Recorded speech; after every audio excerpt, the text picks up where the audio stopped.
Alrighty. Supposed to identify the principles of scientific communication. Scientific communication has certain principles. They have to be clear. Their clarity in the written word has to be very clear. You have to have accurate data.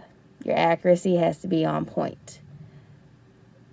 You have to be able to make hard to understand ideas simple. You got to explain things in a simplistic form. And you have to be able to have the other person understand it. You can do multiple words, big words in a sentence, but if you don't understand it, there's no point. Now, there's ethical principles that relate to this process, and you have to do evaluations and improving and publishing manuscripts and the relationships between the editors and the authors.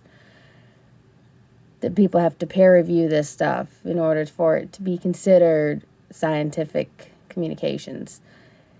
And you have like media and URL addresses and technical support aspects and manuscripts. All these have to be submitted and pre-approved in order to do everything appropriately for scientific communication.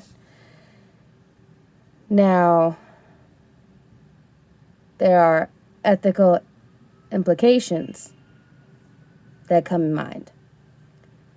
And one program that comes to mind is the Ethical, Legal, and Social Implications Program. Now, this program was made due to research on the human genome. And it is used for many different things nowadays.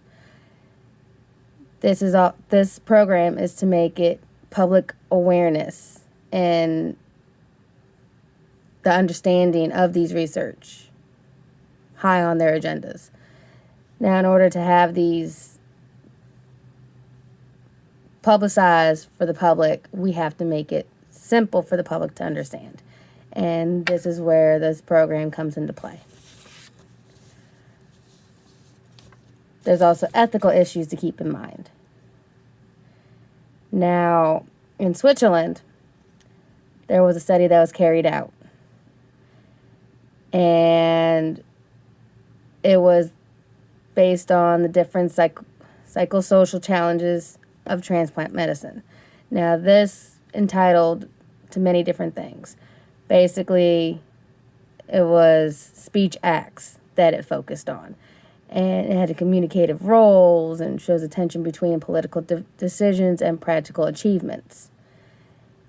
Now, everything overall for communication was the same between German, French, and Italian. What came out of this research was,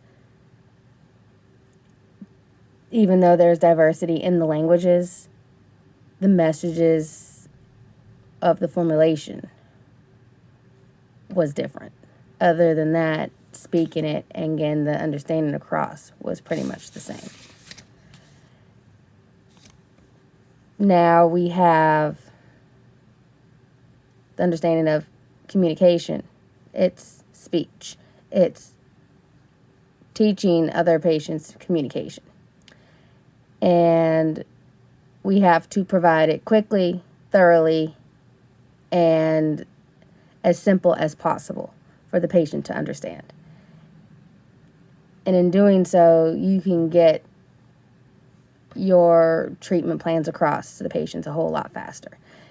Now, keeping these in mind, you should be able to handle everything calmly, respectfully, and work with the patient to find out the best way to get them to understand. Now, here's my references for this lovely. Make it sideways so y'all can see it a little better. But that's all I have for you today. Short, simple, and to the point. Thank you. Have a nice day.